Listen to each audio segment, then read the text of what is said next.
নবীজি তার মেয়ে ফাতিমাকে বিয়ে দিবেন। চারটা মেয়ে নবীজি তার মেয়েকে বিয়ে দিবেন। ফাতিমাকে বিয়ের জন্য তিনি সিদ্ধান্ত নিয়েছেন, প্রস্তাব করলেন। অনেক কোটিপতি সাহাবীরা, খেজুর বাগানের মালিক, এমন ধনী ধনী সাহাবী নবীর কাছে চলে এলেন। এসে বলছেন, ইয়া রাসূলুল্লাহ, আমি আপনার মেয়েকে বিয়ে করতে চাই।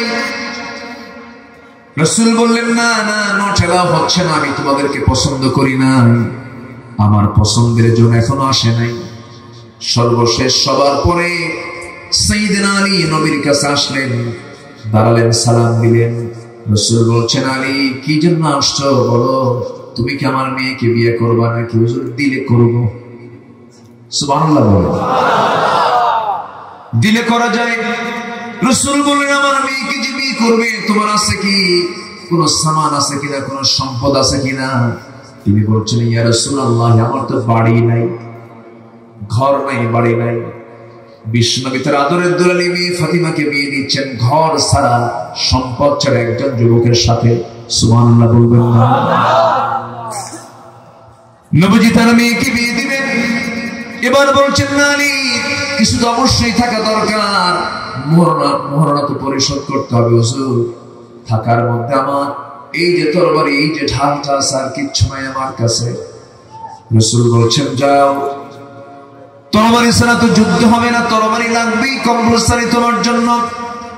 ঢালটা বিক্রি করে আসো, ঢাল বেচার টাকাই হবে আমার মেয়ে ফাতিমার বিয়ের মোহরানা। ঢাল বিক্রি করতে গেছেন সকালবেলা। ঢাল বিক্রি করতে গিয়ে সামনে যিনি কাস্টমার, তিনি হচ্ছেন নবীজির বড় জামাই ওসমান রাদিয়াল্লাহু তাআলা। ওসমান জিন্নুরাইন একজন ধনী সাহাবী ছিলেন, কিন্তু এরকম ধনী না, উল্টা পাল্টা ধনী নয়। আমার দেশে লিগ্যাল ধনী বেশি না ইললিগ্যাল ধনী বেশি? আঙ্গুল ফুলে কলা গাছ, এই কথা কি এলাকায় আছে নাকি? আঙ্গুল ফুলে কলা গাছ হয়ে গেছে। আমরা কোন সমাজে বসবাস করি? জাতির শ্রেষ্ঠ সন্তান হলো মুক্তিযোদ্ধারা। সম্প্রতি জাতীয় পত্রিকায় দেখতে পেলাম 2000 মুক্তিযোদ্ধা তারা ভাতা গ্রহণ করেছে, যাদের বয়স হলো 52 বছর। শোনেন নাই? দেশ স্বাধীন হলো 52 বছর, ওদের বয়স হলো 52 বছর। যুদ্ধ করলো রুহের জগৎ থেকে।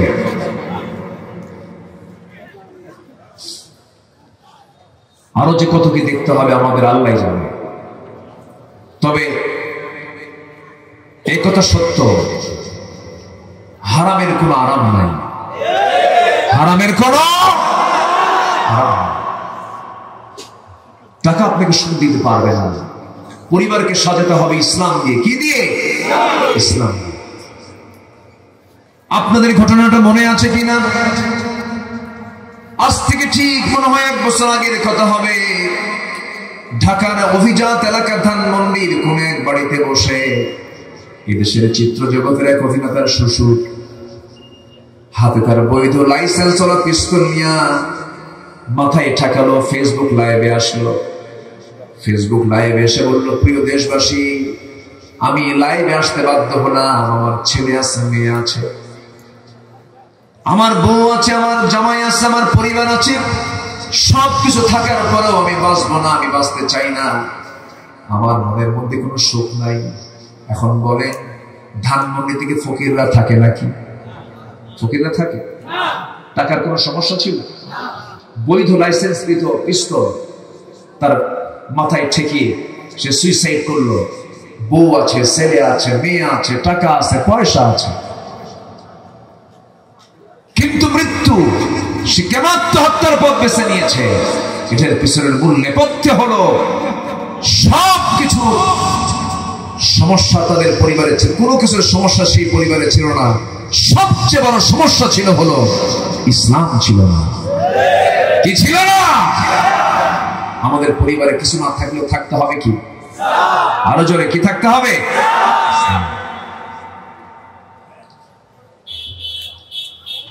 আমার নবীজি তার মেয়েকে বিয়ে দিলেন।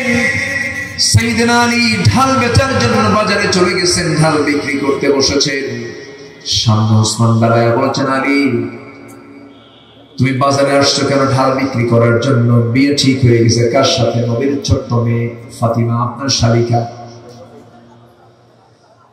ওসমান জিন্নুরাইন করলেন কি? টাকা দিয়ে বললেন, দাও তোমার ঢালটা আমি কিনে নেব। কিনেও নিলেন, ঢালটা হাতেও নিলেন। কিছুদের যাওয়ার সঙ্গে সঙ্গে পিছন থেকে ডাক দিয়ে বলছেন, ওরে আলী তুমি এইদিকে আসো, তুমি তো কিছুক্ষণ পর তুমি আমার ভাইয়েরা হয়ে যাচ্ছ, তোমাকে কিছু উপহার দেওয়া দরকার। এই যে আমার পক্ষ থেকে আমি তোমাকে আগেই তোমাকে ঢালটার উপহারও দিয়ে দিলাম। ঢালও নিলেন, টাকাও নিলেন। নবীর কাছে গিয়ে দাঁড়ানো মাত্র রাসূল বলছেন, আলী মনে হয় ঢালটা বিক্রি হয় না। এখানে কি হয়েছে? এখানে কথা বলো তো।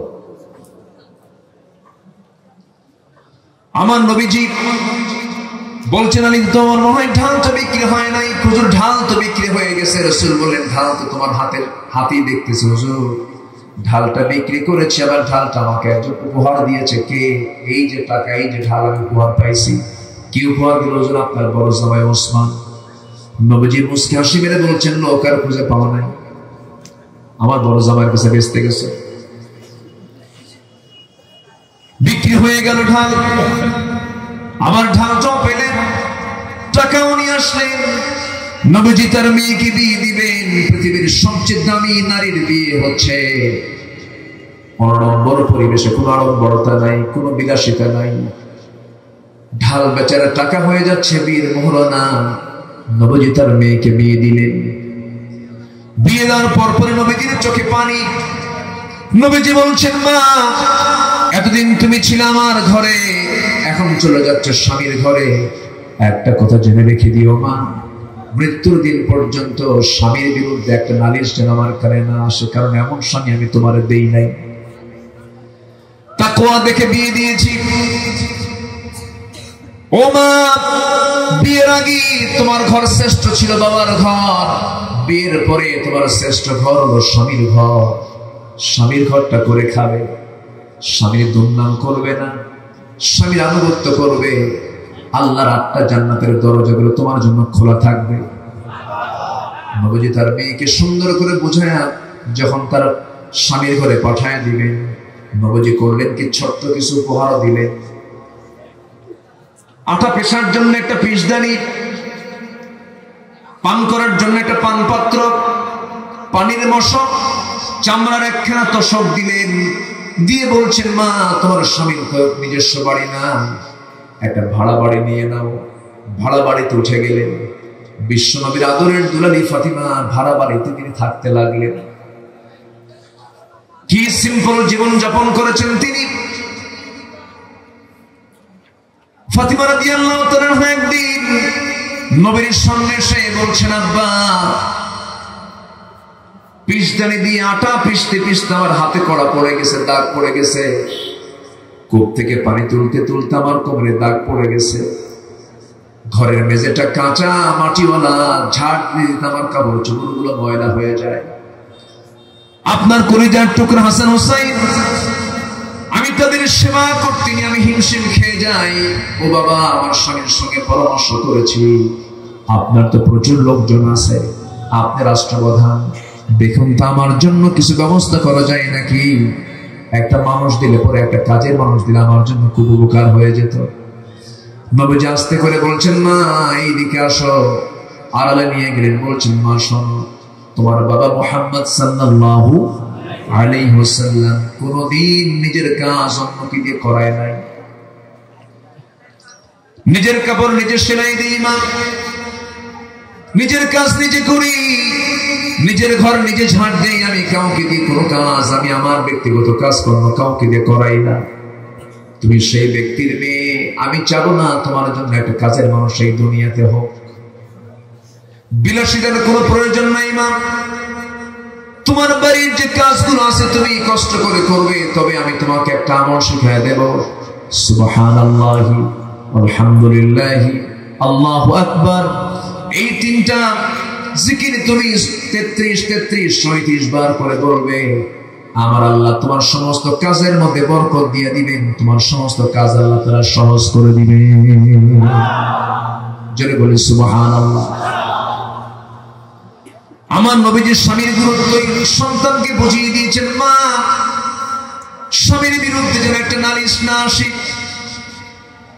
আজকের কিছু বাবা আছেন, আজকের বাবারা কি করে, মেয়েকে বিয়ে দিয়ে বলে, মা তুমি চলে যাও, স্বামীর ঘরে যাও, স্বামী যদি কিছু বলে শুধু ফোন একখান দিবা, খাইয়া ফালাবো। আছে না? সুখ হবে, শান্তি হবে? হবে। আমি কি আলোচনা চালাবো? আমার তো আজকে সাবজেক্ট হলো পরিবার নিয়ে, বুঝেন নাই? এই জন্য পরিবার নিয়ে কথা বলছি আমি। এই দুনিয়াতে সমস্ত কিছু আমাদের ব্যবহার করার জন্য। আদ-দুনিয়া কুল্লুহা মাতাউন ওয়া খায়রু মাতাউদ দুনিয়া আল-মারআতুস সালিহা। দুনিয়ার প্রত্যেকটা জিনিস আমাদের জন্য উপকরণ করে দিয়েছেন, এর মধ্যে সবচেয়ে শ্রেষ্ঠ আমাদের জন্য পাওয়া হলো নেক স্ত্রী, আবার স্ত্রীর জন্য হলো নেক স্বামী। এই জন্য স্বামীও নেক, স্ত্রীও নেক হলে পরে সন্তান, পরিবারটা জান্নাতের টুকরো হবে, সন্তানগুলো আল্লাহওয়ালা হবে। প্রত্যেক স্বামী স্ত্রীর জন্য কয় ওয়াক্ত নামাজ বলুন? আসতে বলবেন না, কয় ওয়াক্ত নামাজ? 5 ওয়াক্ত নামাজ কে ফরজ করে দিয়েছেন? যুবকদের জন্য আমি কয়টা কাজের কথা বলেছি? বলেন কয়টা কাজ বলেছি? কয়টা? একটা। আরো আছে কয়টা? 2টা। যুবকরা শুনবা না? জোরে বলি ইনশাআল্লাহ। আমার বন্ধুগণ, আদর্শ পরিবারের বৈশিষ্ট্য হলো মোটামুটি 10টা। কেবল আমি 1 নাম্বার বলেছি, আদর্শ স্ত্রী নির্বাচন করতে হবে। বউ নির্বাচন করতে নিয়ে কোনো ভুল করা যাবে না। সে বিয়ে করতে গেলে অন্যের বউকে চিন্তা করা যাবে নাকি? অন্যের বউ চিন্তা করার লোক আছে না? নাই। অন্যের বউ ভাগায় নিয়ে যায় কোন কিছু পীর সাহেব আছে না? আছে না? নিজে তো অশান্তির মধ্যে পড়ে গেলেন, আবার আরেকটা পরিবারকে আপনার অশান্তির মধ্যে ফেলে দিলেন, অন্যের বউয়ের দিকে আপনার নজর যাবে কেন? না না, এটা করা যাবে না। আল্লাহ তাআলা সেই জন্য বলছেন না, ওয়ানকিহুল আয়ামা মিনকুম, তোমাদের মধ্যে যারা স্বামীহীন নারী, যাদের স্বামী নাই, এমন নারীকে তোমরা বিয়ে করো। কার কথা? আসতে বলবেন না, কার কথা? তুমি যদি অভাবগ্রস্ত হও, আল্লাহ তোমাকে ধনী বানায় দিবেন। এত আস্তে সুবহানাল্লাহ বললে হয় নাকি? জোরে বলেন সুবহানাল্লাহ। কে ধনী বানায় দিবেন? আর বিয়ে করলে গরিব হয় না ধনী হয়? হ্যাঁ, বিয়ে করলে গরিব হয় না ধনী হয়? ধনী হয়ে যায়। আমার বন্ধুগণ, নাম্বার 2 হলো দিনের চর্চা থাকতে হবে। ফ্যামিলির ভিতরে দিনের চর্চা থাকতে হবে, তালিম থাকা দরকার। পরিবারের মধ্যে কোরআন তেলাওয়াত থাকা দরকার। স্ত্রীকে সুন্দর করে বলে দিবেন, শোনো আমার স্ত্রী, ফজর যখন হয়ে যাবে, ঘুম থেকে উঠে তোমার 1 নম্বরের ডিউটি হলো তোমার পেটে সন্তান, তোমার দুনিয়াতে সন্তান হয়ে যাবে, সন্তানগুলো তোমাকে দেখবে। এই পৃথিবীতে সবচেয়ে বড় ইউনিভার্সিটি হলো মার কোল। জোরে কোন আলহামদুলিল্লাহ। মার কোল যদি ভালো হয়ে যায়, সন্তান ভালো হয়ে যাবে। আল্লাহ তাআলা ঈমানদারকে ডাক দিচ্ছেন, ঈমানদারদের ডাক দিয়ে বলছেন, ঈমানদারেরা তোমরা নিজে বাঁচো, তোমার পরিবারকে বাঁচাও। কি থেকে বাঁচাও? ওয়াহলিকুম নারা, জাহান্নাম থেকে, জাহান্নামের আগুন থেকে বাঁচাও। জাহান্নামের আগুন থেকে বাঁচানোর জন্য তোমরা চেষ্টা করো। যেমন একজন নারী 4 জন পুরুষকে জাহান্নামে নিয়ে যাবে, একজন নারী 4 জন পুরুষকে জাহান্নামের দিকে নিয়ে যাবে। মা নিয়ে যাবে, ছেলে নিয়ে, মা নিয়ে যাবে, বোন নিয়ে যাবে, স্বামী নিয়ে যাবে, বোন, এরপরে স্ত্রী নিয়ে যাবে।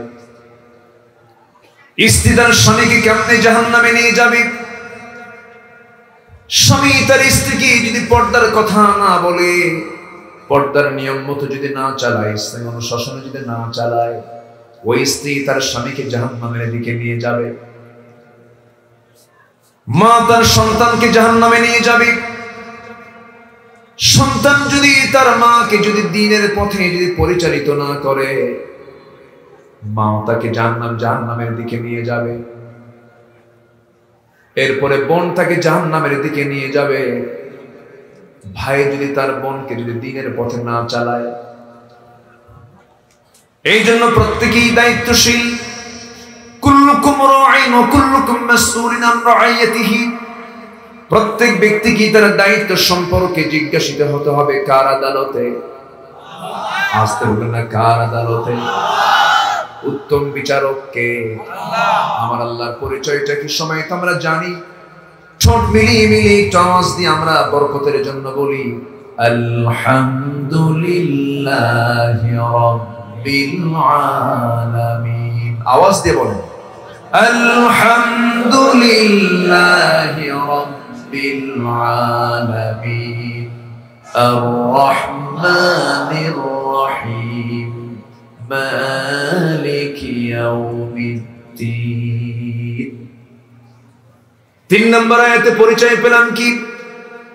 আল্লাহ হলেন বিচার দিবসের মালিক। তিনি বিচার করবেন। কি বিচার করবেন? সূক্ষ্ম বিচার তিনি করবেন। একটা আয়াত, খুব ভয়ঙ্কর আয়াত। এই আয়াতটা যখন ওমর ফারুক যখন পড়তেন, কাঁদতে কাঁদতে বেকারার হয়ে যেতেন। সে আয়াতটা কি? ফামান ইয়ামাল মিসকালা যাররাতিন খায়রান ইয়ারাহু ওয়া মান ইয়ামাল মিসকালা যাররাতিন শাররান ইয়ারাহু। যে বান্দা যাররা পরিমাণ ভালো কাজ করবে তার রেজাল্ট সেদিন সে পেয়ে যাবে। যাররা পরিমাণ খারাপ কাজ করবে তার প্রাপ্তি সেদিন সে পেয়ে যাবে। অর্থাৎ এই দুনিয়াতে এমন কোনো কাজ নাই যে কাজের কোনো রেকর্ড নাই। রেকর্ড আছে না নাই? আল্লাহ তাআলা মানুষকে অতি নগণ্য জ্ঞান দিয়েছেন। ওমা উতিতুম মিনাল ইলমি ইল্লা কালিলা। সামান্যতম জ্ঞান দেওয়ার পরও যদি এই যে আমি কথা বলতেছি, এই যে ক্যামেরাগুলো রেকর্ড করে ফেলতেছে, আমার কোনো কথা এখানে আমি আড়াল করবো এমন কোনো সুযোগ কিন্তু আমার নাই। ক্যামেরা আমার সমস্ত কথাগুলো রেকর্ড করে ফেলতেছে। মানুষের স্বল্প বুদ্ধিতে যদি এমন ক্যামেরা রেকর্ড ধারণ করার যদি ক্ষমতা থাকে, আমার আল্লাহর তো মনে হয় ক্যামেরা নাই। আসতে পান কেন? মনে হয় দুর্বল। দুর্বল ক্যামেরা। দুনিয়ার ক্যামেরা হ্যাং হয়ে যেতে পারে, মেমোরি নষ্ট হয়ে যেতে পারে, দুনিয়ার ক্যামেরাগুলো মাঝে মাঝে মিসিং করতে পারে, কিন্তু আমার আল্লাহর ক্যামেরার কোনো মিসিং নাই। আল্লাহ বলছেন ওয়া ইয়ালামু খাইনাতাল আ'য়ুনি ওয়া মা তুখফিস সুদূর। তোমার চক্ষু কি খেয়ানত করে, এমন কি তোমার অন্তরে তুমি কি দানা বেঁধে রেখেছো, কার নামে তুমি মামলার চিন্তা করছো, তুমি কার জমি জবরদখল করতে চাও। পৃথিবীর কোন মানুষ তোমার মনের খবর না জানলেও জানেন কে? আসতে বলবেন না, জানেন কে? আল্লাহ জানেন। এই জন্য আমরা ভালো হব দুনিয়ার মানুষের ভয়ে না আল্লাহর ভয়ে। আমরা ভালো হব দুনিয়ার প্রশাসন দিয়ে না আল্লাহর প্রশাসন দিয়ে। ফেরেশতা আছে না নাই? রেকর্ড আছে না নাই? অটো রেকর্ড হয়ে যাচ্ছে, কোন সুযোগ নেই পালানোর, সব রেকর্ড হয়ে যেতেছে। আপনি কোথায় কি করছেন দিনের আলোতে রাতের আধারে, সবকিছু রেকর্ড হয়ে যাচ্ছে। এই জন্য আমার বন্ধুগণ, কোন সেকেন্ডকে নষ্ট করব না আমরা। বান্দার কোনো হক নষ্ট করব না, পিতামাতার হক নষ্ট করব না। আমার দেশে যে সমস্ত মামলাগুলো হয়, সেই মামলার অধিকাংশ সাক্ষীগুলো সত্যবাদী না মিথ্যাবাদী? সাক্ষী সত্য হয় না মিথ্যা হয়? ম্যাক্সিমাম মামলার সাক্ষীগুলো মিথ্যা হয়। মিথ্যা কথা ছাড়া কোনো কাজ হয় না। আপনি এই সমস্ত অপকর্মগুলো করলেন, আপনার মিথ্যা সাক্ষীর ফলাফলে নিরপরাধ একজন মানুষ জেল খাটলো, সাজা হয়ে গেল। সে তার স্ত্রী হক আদায় করতে পারলো না, সন্তানের হক আদায় করতে পারলো না, বাপ মার হক আদায় করতে পারলো না। এই যে আপনি তাকে হক থেকে বঞ্চিত করলেন, এর বিনিময়ে আপনার ঠিকানা হয়ে যাবে জাহান্নাম। আসতে বলবেন না, জোরে বলুন ঠিক কিনা। পরিবারকে জাহান্নাম থেকে বাঁচাতে হলে সবার আগে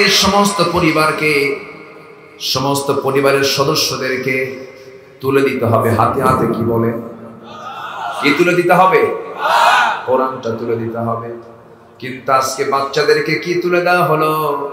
নতুন করে সিলেবাস এসেছে, আমার দেশের বাচ্চারা স্কুলে পড়তে যায়, সেই পড়ার মধ্যে সে পড়তে লাগলো কি, মানুষ নাকি আগে বানর ছিল। মানুষ আগে? তাহলে আমরা বানরের জাত নাকি? বানরের বংশধররা আমাদেরকে যে যা শিখাবে আমরা কি তা শিখবো? বানরের বংশধরদের কোন শিক্ষা আদম সন্তানরা নিতে পারে না। সম্মানিত ভাইরা, পৃথিবীর প্রথম মানুষ তিনি কে? বলেন, পৃথিবীর প্রথম মানুষ তিনি কে? আদম আলাইহিস সালাতু ওয়াস সালাম। তাহলে এর মাঝে কি বানরের কোনো দ্বন্দ্ব আছে নাকি? এগুলো পাইলো কো?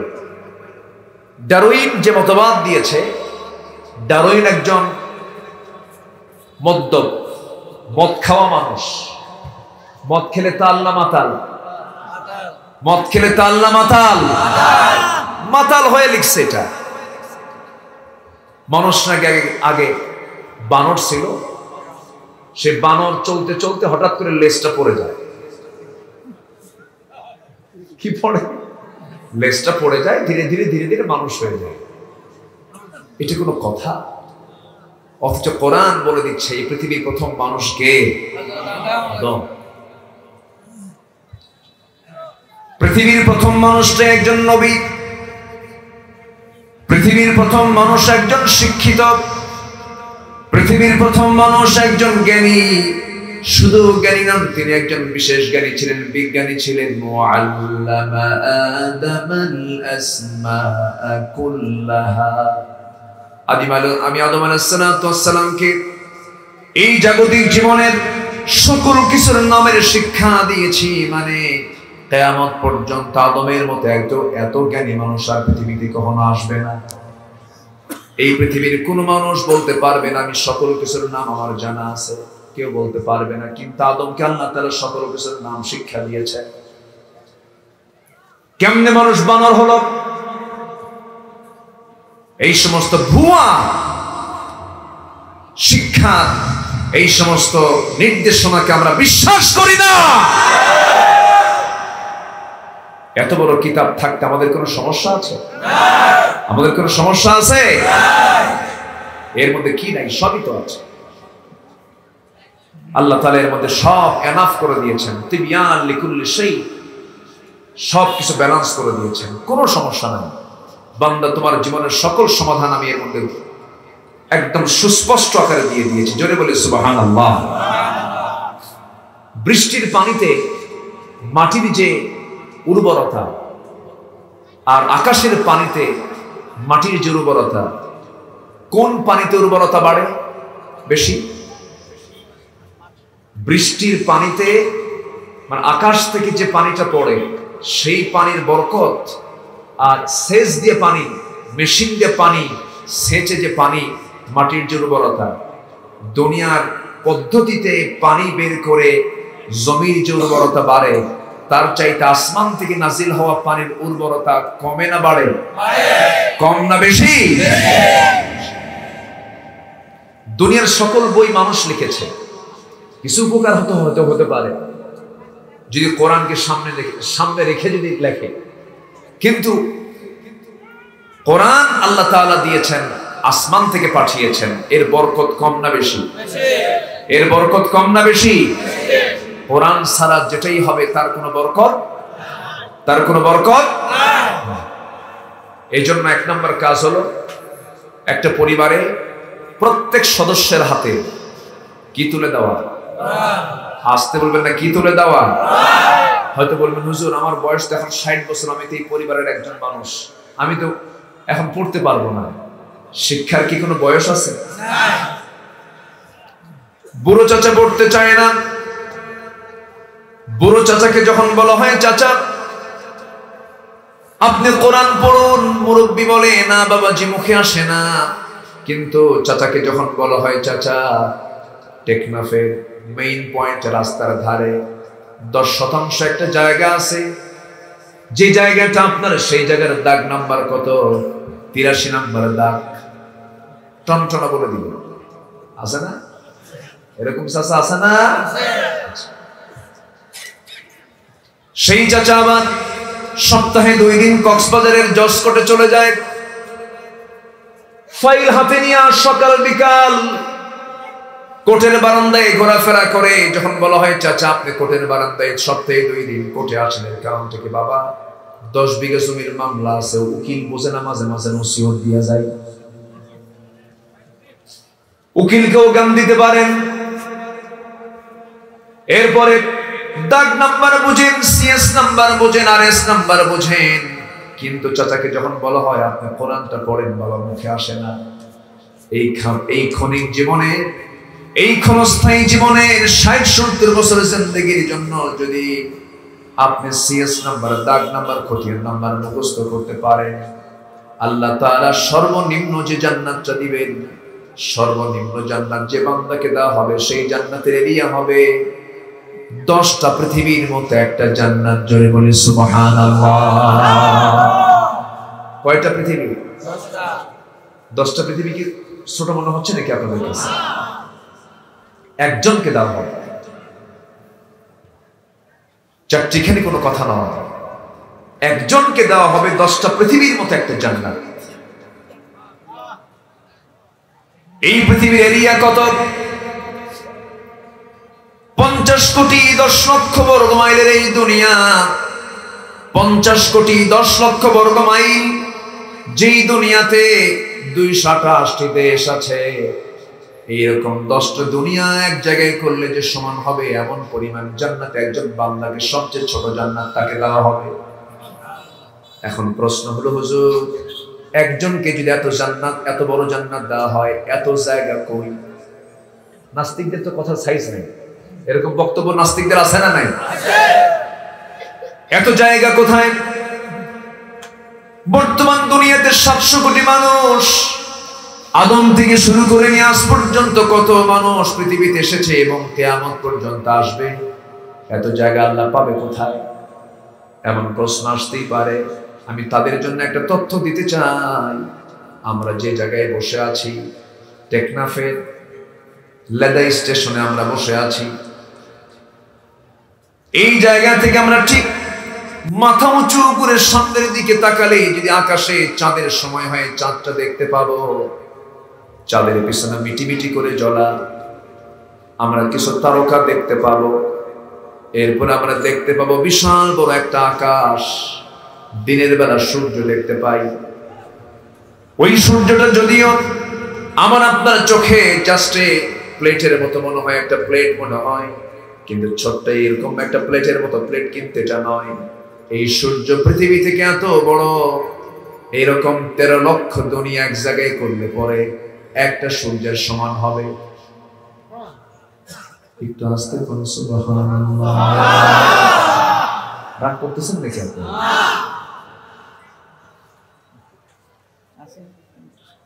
চিন্তা করা যায়, এই পৃথিবীকে আলো দিচ্ছে যে সূর্য, 13 লক্ষ পৃথিবীকে এক জায়গায় করলে একটা সূর্যের সমান হচ্ছে। সুবহানাল্লাহ বলবেন না?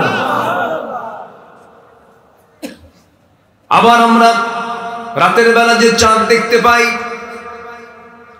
এই চাঁদ মানুষ সফর করে ঘুরে এসেছে চাঁদের দেশ সফর করেছে, মঙ্গল গ্রহে মানুষ সফর করেছে। কিন্তু এই চাঁদের পিছনে যে আমরা মিটিমিটি করে জ্বলা যে তারকাগুলো দেখতে পাই, এই তারকাগুলো সূর্যের চাইতে ছোট না বড়?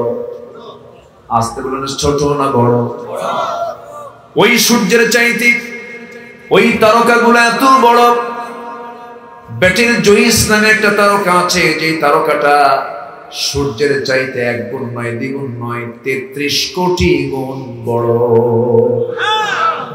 কত কোটি? 33 কোটি গুণ বড়। কয়টা তারকা? একটা। 33 কোটি গুণ বড় একটা তারকা। আল্লাহ রাব্বুল আলামিন মহাশূন্যে ঝুলিয়ে রেখেছেন অসংখ্য গ্যালাক্সি। এক একটা গ্যালাক্সির মধ্যে রয়েছে 50 বিলিয়ন করে তারকা। 1 বিলিয়ন সমান হলো 100 কোটি। 50 বিলিয়ন তারকা আছে একটা গ্যালাক্সির ভিতরে। এখন পৃথিবীর মানুষ চাঁদের দেশে গেছে, পৃথিবীর মানুষ মঙ্গল গ্রহে সফর করেছে। এখন যদি কোনো বান্দা বলে আমরা একটু তারকার দেশ ঘুরে আসবো, পৃথিবীর সবচেয়ে নিকটবর্তী তারকা হলো প্রক্সিমা সেন্টারাই।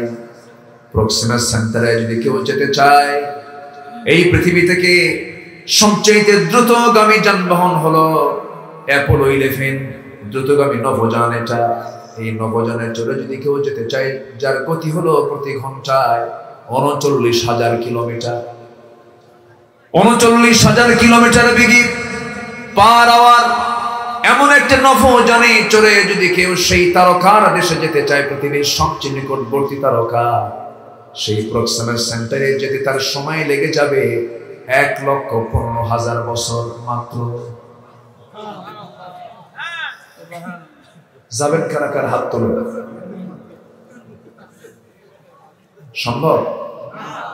আসতে বলে সম্ভব? আমার ভাইয়েরা, একটা নিকটবর্তী তারকার দেশে যেতে যদি এত সময় লেগে যায়, সেই মহাশূন্যের কথা আমি বললাম। আকাশটা কত দূর, সেই দূর দিগন্তে সেই মহাকাশ, এরপরে হলো আরেকটা মহাশূন্য, এরপর আরেকটা আকাশ, এরপরে মহাশূন্য, এরপরে আরেকটা আকাশ, এরপরে মহাশূন্য, এরপর আরেকটা আকাশ। আল্লাহ তো এক আকাশের মালিক নন, তিনি হচ্ছেন 7 আকাশের মালিক। জোরে বলি সুবহানাল্লাহ। তিনি কে? আল্লাহ। আরো জোরে, তিনি কে? আরো জোরে, তিনি কে? সেই আকাশের নিচে থেকে আল্লাহর নাম নিতে অনেকে লজ্জা পায়, বলে যে আল্লাহু আকবার, নারায়ে তাকবীর, আল্লাহু আকবার। এটা নির্দিষ্ট দলীয় স্লোগান, এটা আমাদের স্লোগান না। যাদের স্লোগান আল্লাহু আকবার হবে না, তারা তো প্রকৃত একজন মুসলমানও হতে পারে না। ঠিক কিনা? যারা নারায়ে তাকবীরকে নিয়ে যারা কথা বলে,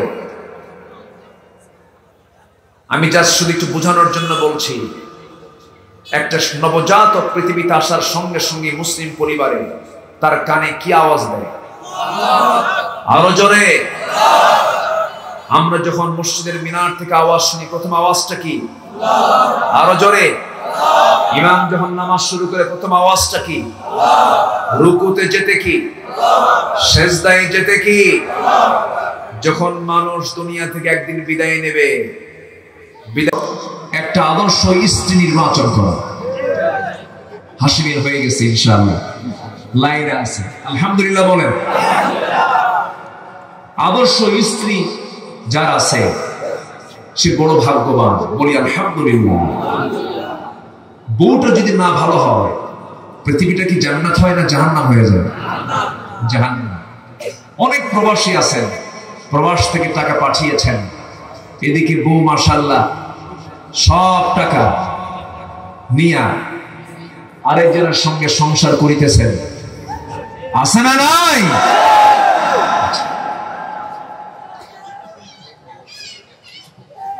সমস্যা কি? পাশে আওয়াজ হচ্ছে মনে হয় না? বাচ্চারা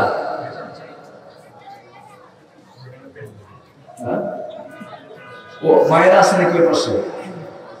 ওই পাশে মাদের ব্যবস্থা। ও আচ্ছা, আমার মা মেহরবানি করে বাচ্চাদেরকে সামলান। আওয়াজ হচ্ছে, একটু খেয়াল করার চেষ্টা করে যেন মাহফিলের পরিবেশ যেন বিঘ্নিত না হয়। তাহলে 1 নাম্বার আদর্শ পরিবারের বৈশিষ্ট্য হলো আদর্শ স্ত্রী নির্বাচন করা। কি স্ত্রী বলেন? আদর্শ স্ত্রী। আল্লাহ রাব্বুল আলামিন বিয়ের ব্যাপারে অর্ডার দিয়েছেন, وَأَنكِحُوا الْأَيَامَ مِنكُمْ وَالصَّالِحِينَ مِنْ عِبَادِكُمْ وَإِمَائِكُمْ إِنْ يَكُونُوا فُقَرَاءَ يُغْنِهِمُ اللَّهُ مِنْ فَضْلِهِ আল্লাহু ওয়াসিউন আলীম। জোরে বলুন আল্লাহু আকবার। আল্লাহ তাআলা বলছেন তোমরা সেই সমস্ত স্ত্রীকে বিয়ে করো, যে সেই সমস্ত মেয়েদেরকে বিয়ে করো, নারীদেরকে বিয়ে করো যাদের বিয়ে হয় নাই। স্বামীহীন নারীকে, বিয়ে হয়েছে কিন্তু স্বামী নাই, স্বামীহীন নারীকে বিয়ে করো। কিন্তু আজকে পরকীয়ার পরিমাণ কমছে না বাড়ছে? পরকীয়ার পরিমাণ কমেছে না বেড়েছে?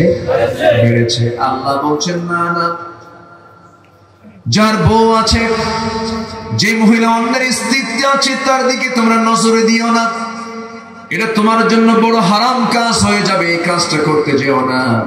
আল্লাহ তাআলা আরেক জায়গায় বলছেন ফানকিহু, আল্লাহ রাব্বুল আলামিন বলছেন ফানকিহু মা তাবা লাকুম মিনান নিসাই মাসনা ওয়া সুলাসা ওয়া রুবা'।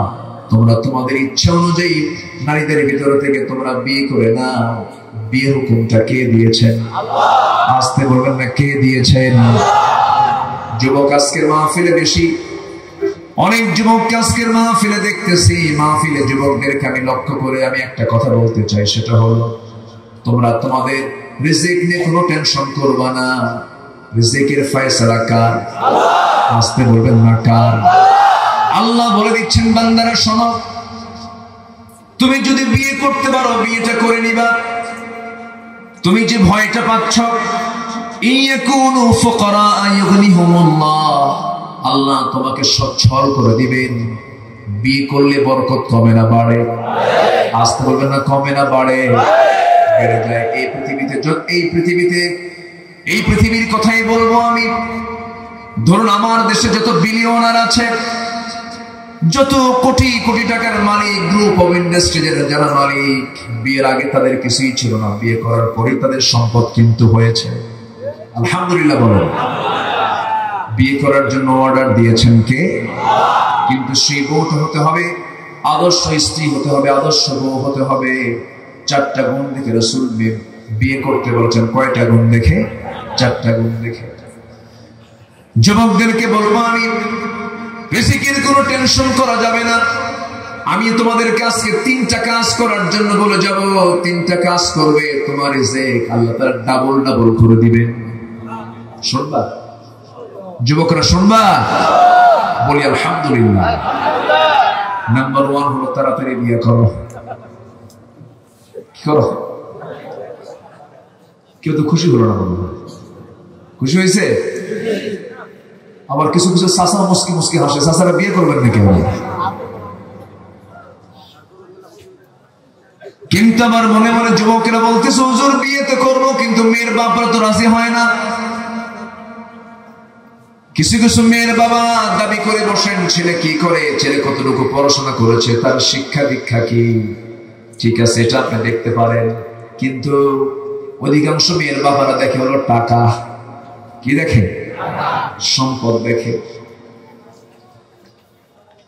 আমার বন্ধুগণ, বিশেষ করে মুরব্বীদেরকে বলবো, মেয়েকে বিয়ে দিতে নিয়ে এই ভুলটা কখনো করবেন না। মেয়েকে যখন বিয়ে দেওয়ার সিদ্ধান্ত নেবেন, সেই সময়ে যে ছেলে আপনি নির্বাচন করতে যাবেন, অন্য কিছু থাক না থাক, একটা জিনিস কম্পালসারি দেখবেন, সেটা হলো তার তাকওয়া আছে কিনা। টাকা কখনো সুখ দিতে পারে না, সম্পদ কখনো সুখ দিতে পারে না, সুন্দর চেহারা কখনো সুখ দিতে পারে না। সুখ দিতে পারে হলো আল্লাহর ভয়, তাকওয়াটা পরিবারকে সুখ দিতে পারে। আমার বন্ধুগণ, নবীজি তার মেয়ে ফাতিমাকে বিয়ে দিবেন। 4টা মেয়ে নবীজি তার মেয়েকে বিয়ে দিবেন। ফাতিমাকে বিয়ের জন্য তিনি সিদ্ধান্ত নিয়েছেন, প্রস্তাব করলেন। অনেক কোটিপতি সাহাবীরা, খেজুর বাগানের মালিক, এমন ধনী ধনী সাহাবী নবীর কাছে চলে এলেন। এসে বলছেন, ইয়া রাসূলুল্লাহ, আমি আপনার মেয়েকে বিয়ে করতে চাই। রাসূল বললেন, না না, নট এলাও, হচ্ছে না, আমি তোমাদেরকে পছন্দ করি না, আমার পছন্দের জন্য এখনো আসে নাই। সর্বশেষ সবার পরে সাইয়েদনা আলী নবীর কাছে আসলেন, দাঁড়ালেন, সালাম দিলেন। রাসূল বলছেন, আলী কি জন্য আসছো বলো, তুমি কি আমার মেয়েকে বিয়ে করবা নাকি? হুজুর দিলে করব। সুবহানাল্লাহ বলেন। দিলে করা যায়। রাসূল বললেন আমার মেয়েকে যে বিয়ে করবে তোমার আছে কি কোন সামান আছে কিনা, কোন সম্পদ আছে কিনা? তিনি বলছেন ইয়া রাসূলুল্লাহ আমার তো বাড়ি নাই, ঘর নাই, বাড়ি নাই। বিশ্বনবী তার আদরের দুলালী মেয়ে ফাতিমাকে বিয়ে দিচ্ছেন ঘর ছাড়া, সম্পদ ছাড়া একজন যুবকের সাথে। সুবহানাল্লাহ বলবেন না? নবীজি তার মেয়েকে বিয়ে দিবেন, এবার বলছেন না আলী কিছু তো অবশ্যই থাকা দরকার, মোহরানা তো পরিশোধ করতে হবে হুজুর। থাকার মধ্যে আমার এই যে তরবারি, এই যে ঢালটা আছে, আর কিচ্ছু নাই আমার কাছে। রাসূল বলছেন যাও, তরবারি ছাড়া তো যুদ্ধ হবে না, তরবারি লাগবেই কম্পালসারি তোমার জন্য। ঢালটা বিক্রি করে আসো, ঢাল বেচার টাকাই হবে আমার মেয়ে ফাতিমার বিয়ের মোহরানা। ঢাল বিক্রি করতে গেছেন সকালবেলা, ঢাল বিক্রি করতে গিয়ে সামনে যিনি কাস্টমার তিনি হচ্ছেন নবীজির বড় জামাই ওসমান রাদিয়াল্লাহু তাআলা আনহু। ওসমান জিন্নুরাইন একজন ধনী সাহাবী ছিলেন, কিন্তু এরকম ধনী না, উল্টা পাল্টা ধনী নয়। আমার দেশে লিগ্যাল ধনী বেশি না ইললিগ্যাল ধনী বেশি? আঙ্গুল ফুলে কলা গাছ, এই কথা কি এলাকায় আছে নাকি? আঙ্গুল ফুলে কলা গাছ হয়ে গেছে। আমরা কোন সমাজে বসবাস করি? জাতির শ্রেষ্ঠ সন্তান হলো মুক্তিযোদ্ধারা। সম্প্রতি জাতীয় পত্রিকায় দেখতে পেলাম 2000 মুক্তিযোদ্ধা তারা ভাতা গ্রহণ করেছে যাদের বয়স হলো 52 বছর। শোনেন নাই? দেশ স্বাধীন হলো 52 বছর, ওদের বয়স হলো 52 বছর। যুদ্ধ করলো রুহের জগৎ থেকে।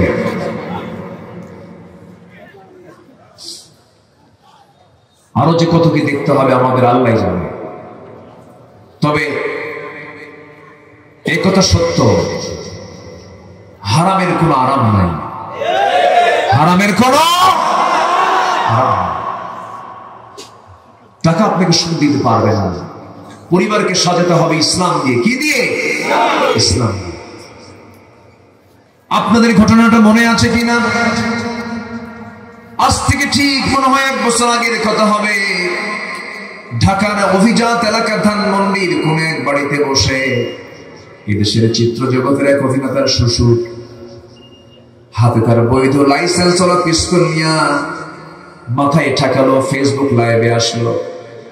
ফেসবুক লাইভে এসে বলল, প্রিয় দেশবাসী আমি লাইভে আসতে বাধ্য হলাম, আমার ছেলে আছে, মেয়ে আছে, আমার বউ আছে, আমার জামাই আছে, আমার পরিবার আছে, সবকিছু থাকার পরেও আমি বাঁচবো না, আমি বাঁচতে চাই না, আমার মনের মধ্যে কোনো সুখ নাই।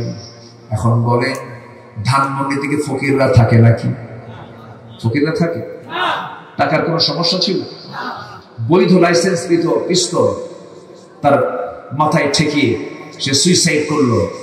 বউ আছে, ছেলে আছে, মেয়ে আছে, টাকা আছে, পয়সা আছে, কিন্তু মৃত্যু সে কেন আত্মহত্যার পথ বেছে নিয়েছে? এটার পিছনের মূল নেপথ্য হলো সবকিছু সমস্যা তাদের পরিবারে ছিল, কোনো কিছুর সমস্যা সেই পরিবারে ছিল না। সবচেয়ে বড় সমস্যা ছিল হলো ইসলাম ছিল না। কি ছিল না? আমাদের পরিবারে কিছু না থাকলেও থাকতে হবে কি? আরো জোরে কি থাকতে হবে?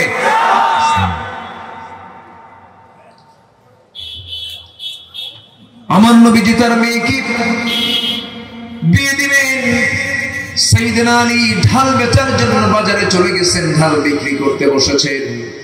সামনে ওসমান দাঁড়ায় বলছেন, আলী তুমি বাজারে আসছো কেন? ঢাল বিক্রি করার জন্য। বিয়ে ঠিক হয়ে গেছে। কার সাথে? নবীর ছোট্ট মেয়ে ফাতিমা, আপনার শালিকা।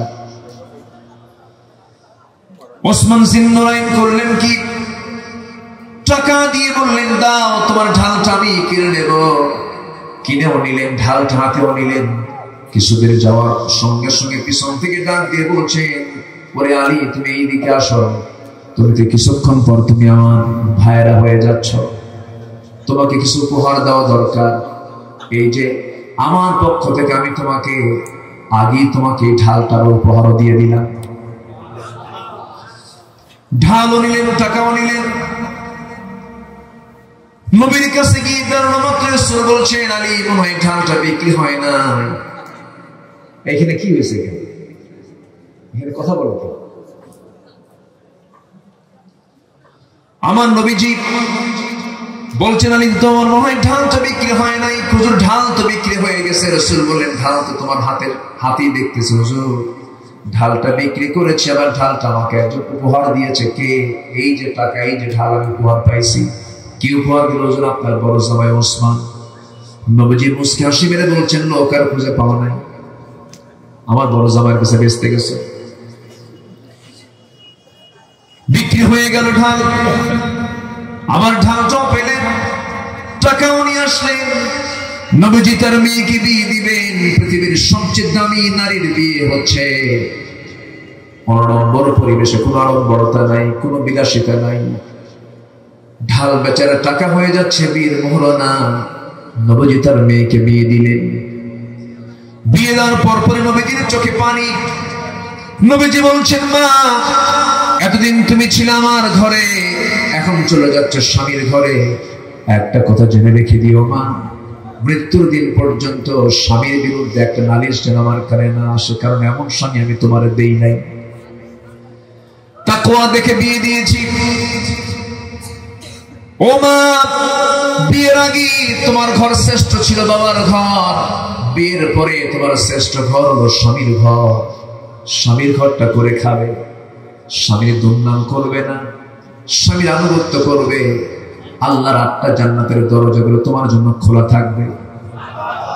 নবীজি তার মেয়েকে সুন্দর করে বুঝায়া যখন তার স্বামীর ঘরে পাঠায় দিবেন, নবীজি করলেন কি, ছোট্ট কিছু উপহার দিলেন।